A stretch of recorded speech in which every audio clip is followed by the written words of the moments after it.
Agri ഗുരുവിലേക്ക് എല്ലാവർക്കും സ്വാഗതം. നമ്മൾ സാധാരണയായിട്ട് കേരളത്തിൻ്റെ സോയിൽ ആസിഡ് സോയിലാണെന്ന് പറഞ്ഞു കഴിഞ്ഞാലും കേരളത്തിലെ എല്ലാ സോയിലും നമുക്ക് ആസിഡ് സോയിൽസ് എന്നുള്ള ഒറ്റ കാറ്റഗറിയിലേക്ക് കൊണ്ടുവരാൻ പറ്റില്ല. കേരളത്തിലെ ഒരു സോയിൽ മാത്രം ഈ പറയുന്ന ആസിഡിറ്റി റേഞ്ചിൽ ന്യൂട്രലിൻ്റെ അപ്പുറത്തെ സൈഡിലുള്ള ആൾക്കാരാണ്. നമ്മൾ സാധാരണ 6.5 താഴെയുള്ളവരെയാണ് നമ്മൾ ആസിഡിക് സോയിൽ എന്ന് പറയുന്നതെങ്കിൽ 7.5 മുകളിലുള്ളവരെയാണ് നമ്മൾ ആൽക്കലൈൻ സോയിൽ എന്ന് പറയുന്നത്. സോ ഈ ആൽക്കലൈൻ സോയിൽ കാറ്റഗറിയിൽ വരുന്ന ഒരു സോയിൽ കേരളത്തിലുണ്ട്. സോ അത് ആക്ച്വലി കുറച്ച് പ്രത്യേകതകളുള്ള സോയിലാണ്. കേരളത്തിൽ ബാക്കി എവിടെയില്ല. അത് കാണപ്പെടുന്നത് നമ്മുടെ പാലക്കാട് ജില്ലയിൽ ചിറ്റൂരാണ്. സോ ചിറ്റൂർ താലൂക്കിൻ്റെ മാത്രം പ്രത്യേകതയാണ് ബ്ലാക്ക് കോട്ടൺ സോയിൽ അഥവാ കറുത്ത പരുത്തിമണ്ണെന്ന് പറയുന്നത്. സോ ആ പേര് തന്നെ കുറച്ച് വ്യത്യാസമുള്ളതല്ലേ. ബാക്കി എല്ലാ സോയിലും നമ്മൾ ലാറ്ററൈറ്റ് സോയിൽ, റെഡ് സോയിൽ എന്ന് പറയുമ്പോൾ ഈ ഒരു സോയിലിൽ മാത്രം നമ്മളൊരു ക്രോപ്പിൻ്റെ പേരും കൂടെ ഇൻക്ലൂഡ് ചെയ്താൽ പറയുന്നത്. കാരണം കോട്ടൺ കൾട്ടിവേഷന് ഏറ്റവും സ്യൂട്ടബിൾ ആയിട്ടുള്ള ഒരു സോയിലാണത്. എസ്പെഷ്യലി നമ്മുടെ ഡെക്കാൻ പ്ലേറ്റോ റീജിയനിൽ നമുക്ക് ഈ സോയിലിൽ യൂഷ്വലി കോട്ടൺ കൾട്ടിവേഷൻ ചെയ്യുന്നത് കൊണ്ട് ബ്ലാക്ക് കോട്ടൺ സോയിൽ അല്ലെങ്കിൽ കറുത്ത പരുത്തിമണ്ണെന്ന് ഈ മണ്ണിനെ വിളിക്കാറുണ്ട്. സോ എന്താണ് ഈ പറയുന്ന കറുത്ത പരുത്തിമണ്ണിൻ്റെ പ്രത്യേകത?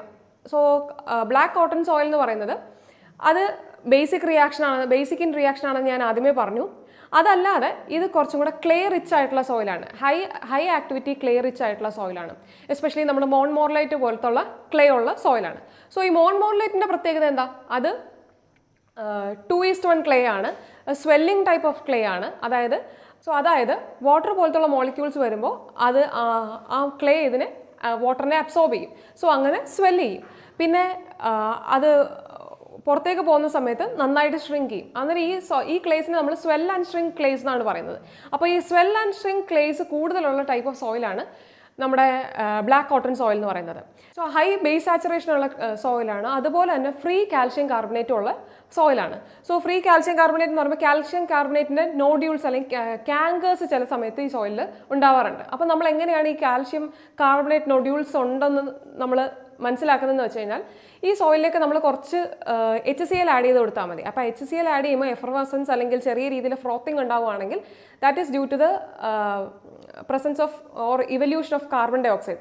സോ കാർബണേറ്റിനകത്തേക്ക് ആസിഡ് വരുന്ന സമയത്ത് അത് കാർബൺ ഡൈ ഓക്സൈഡ് ഇവോൾവ് ചെയ്യുമ്പോഴാണ് നമുക്ക് ആ ഒരു ചെറിയ ഫ്രോത്തിങ് അല്ലെങ്കിൽ എഫർവസൻസ് കാണാൻ പറ്റുന്നത്.